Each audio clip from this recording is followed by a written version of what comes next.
Good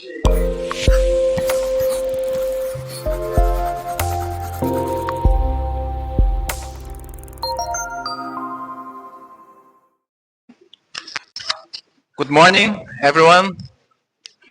Welcome to the Institute of Economics. Welcome to Unicamp. I would like to greet all those who are taking part on this event and this open ceremony. Professor Claudia Morelli is the Vice Provost for Graduate Studies here at Unicamp and representing Director of the State University of Campinas. Professor Rafael Dias from the International Office of Unicamp. I would like to extend greetings to the representative of our partner universities in this event, Professor Fulufelo Nestuera from Durban University of Technology, and Professor Alexandra Moroxina from Higher School of Economics. Thank you for being here and for building this event together.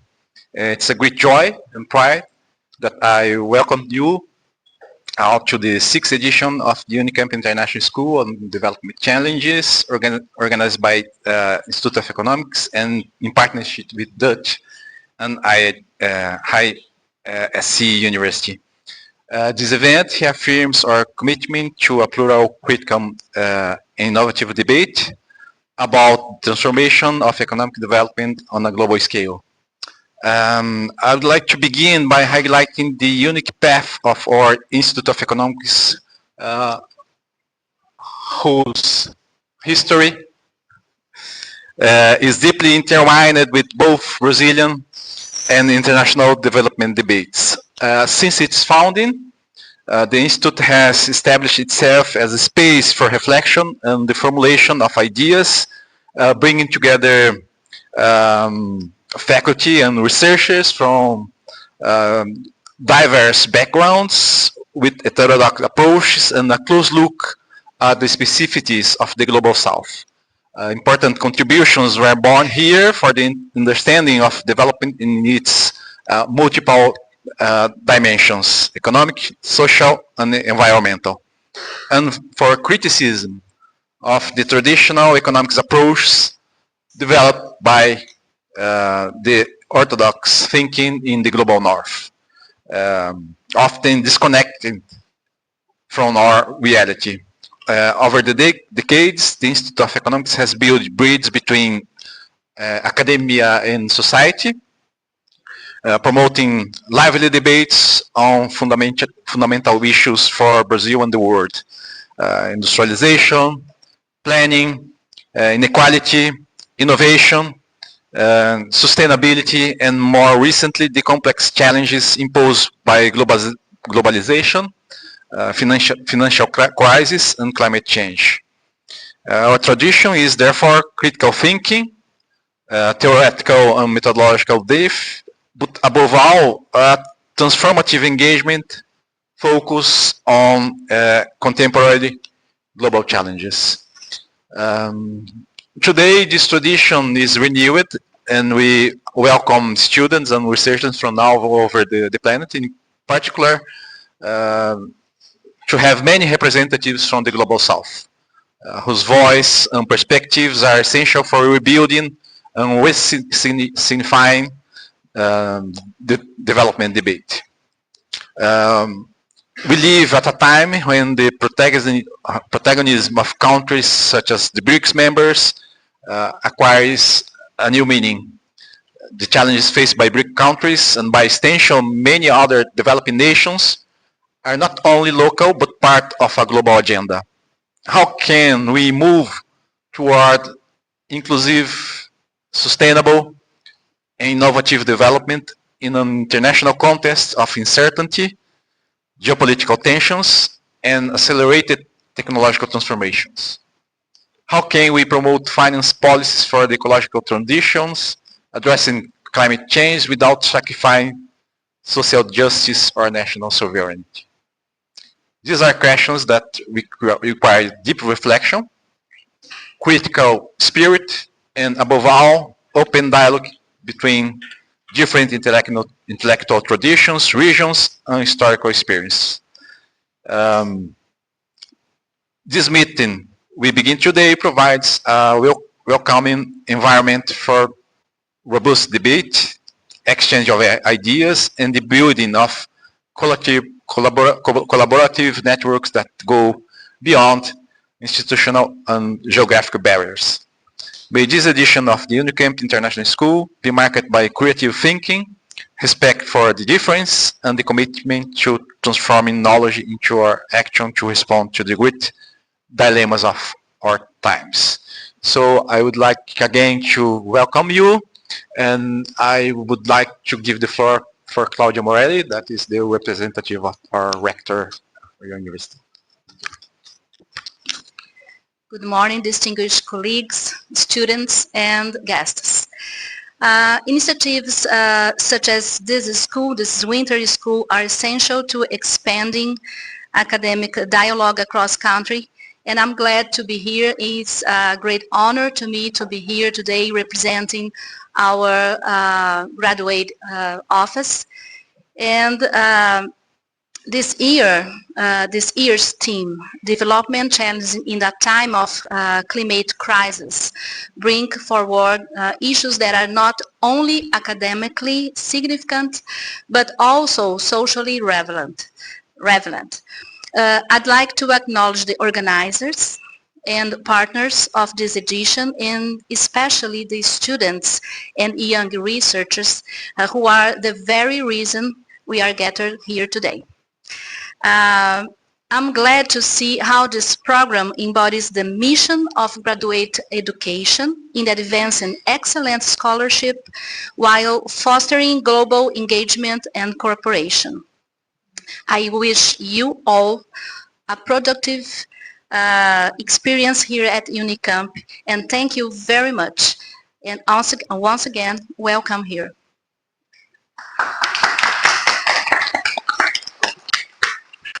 Thank you, Claudia. I would like to hear Professor Rafael Diaz from the International Office. Thank you, Célio. Good morning,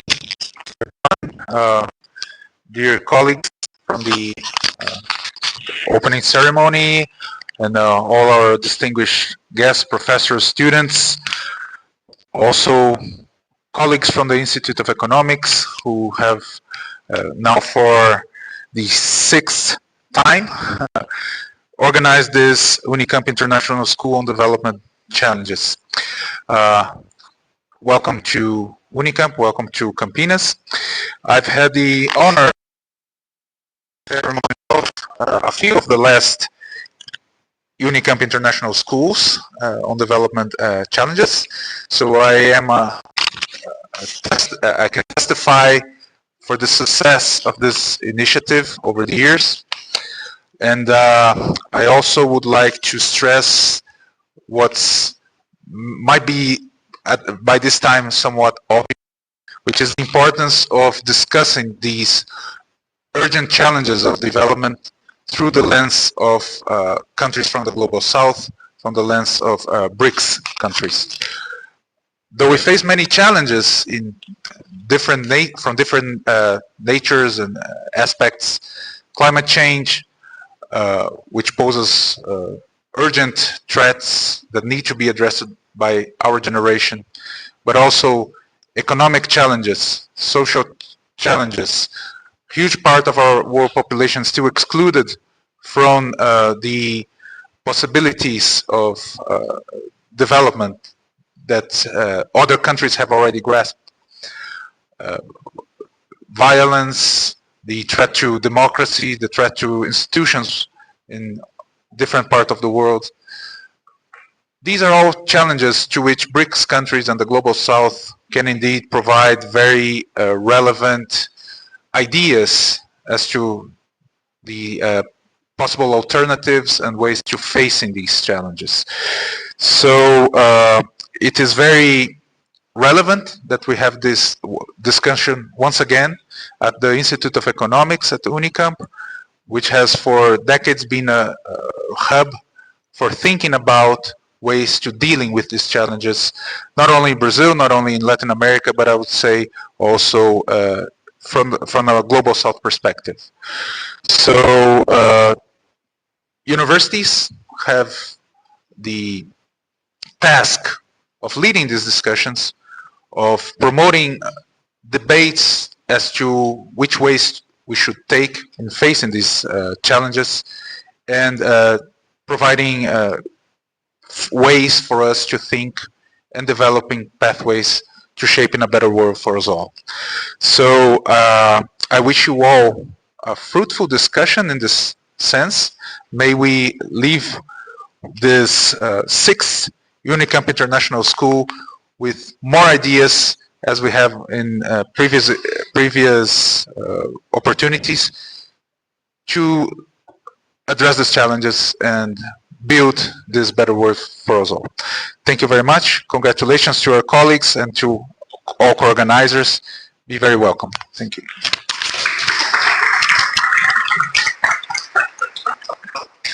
I would like to give the floor and also to thanks for the students for higher school. Thank you very much. Good morning. And first, obrigada pelo convite. And thank you for the invitation, and thank you for your hospitality.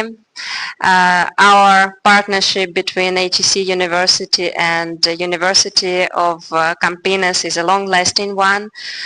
We had an exchange, academic exchanges, we participated in each other events, and we, together with Bruno, our colleagues, have led for a long time the group on economics of the BRICS Network University, and our cooperation is very natural, as in Russian summer the weather is exactly the same as in winter here in Brazil.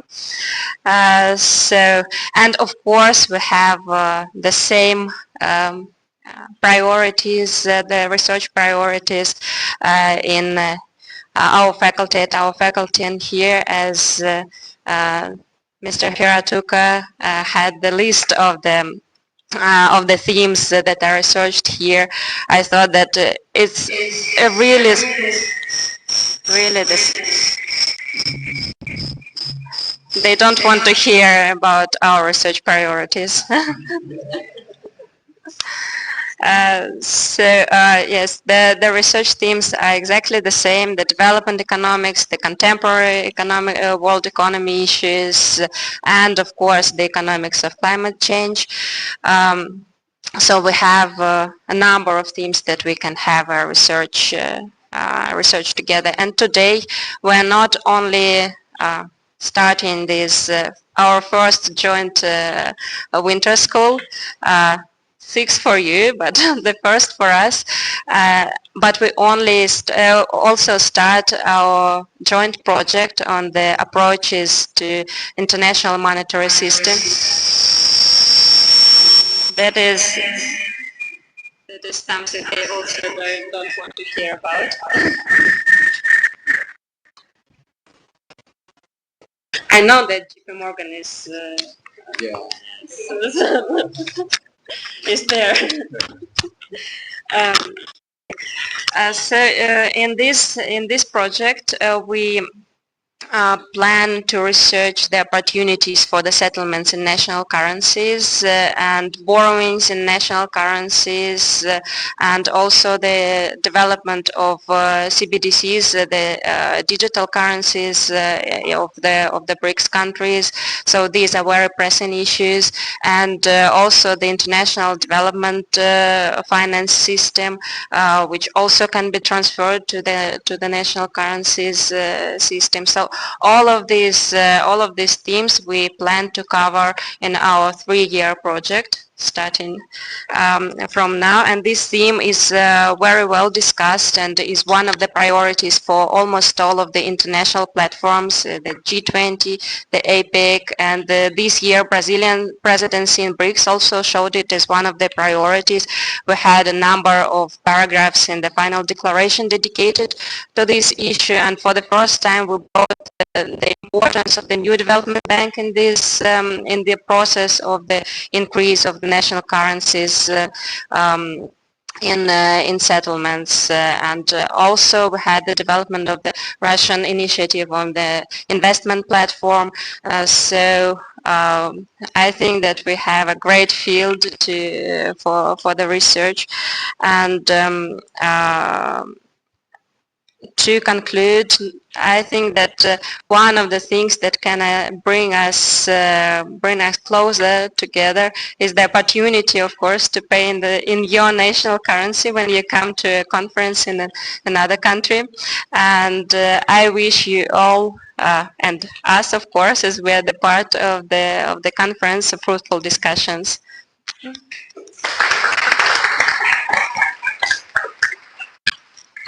Thank you, Alexandra. I'd like also to thank for the students for Durban University of Technology that are here, and also to hear Professor Folufelo, our partner, also in this event. Thank you. Thank you very much for the opportunity. First, for the opportunity to collaborate with yourselves, but also for the opportunity of being part of this gathering. We send our greetings from the Durban University of Technology and also from the BRICS Research Institute. I assume this is the third, if not the fourth one that we are attending. And this year we bring 10 doctoral students. They are in transit. They will be arriving in a moment.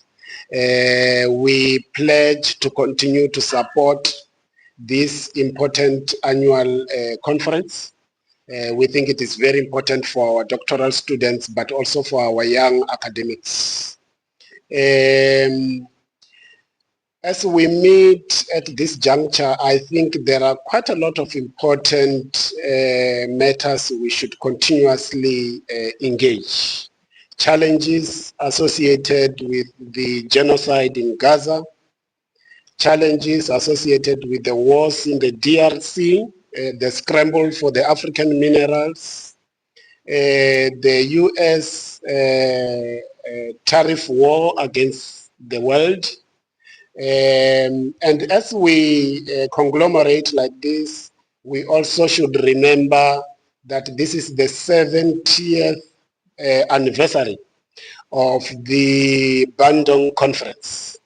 And that meeting in 1955 in Indonesia was indeed a momentous one that brought together leaders from the third world countries, as they were defined at that stage, to discuss their marginalization from mainstream politics and mainstream economy.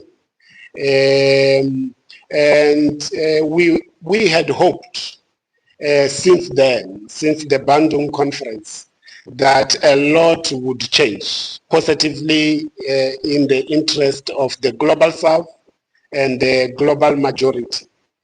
That the economics of the world, the politics of the world will be reformed, specifically the reformation of the United Nations system and the Bretton Woods institutions. Unfortunately, those institutions continue to operate as pariahs, and much reformation still has to take effect. For the countries of Africa and the Latin America, to a large degree, continue to suffer what we commonly refer to as the resource curse, and as Dambisa Moyo has put it, the dead aid, which a lot of our African countries prefer, yield nothing positively. that changes the lives of the ordinary people in our economies. According to the African Development Bank, annually over 580 billion is illicitly siphoned from Africa, worsening the debt burden, which sit at over 2 trillion US dollars, meaning that Africa is not able to take care of its debt going forward. And this state of affairs should not be allowed to continue as is. So we call on the reformation of the United Nations system. We call on the reformation of the Security Council, and we hope that these matters will take center stage over the week as the students and the academics here continue to engage. And I really wish everybody a very fruitful and productive week ahead. Thank you very much.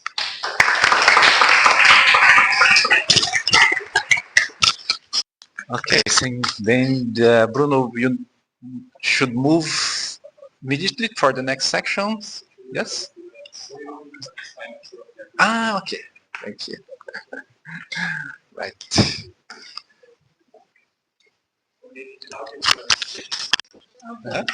Yeah.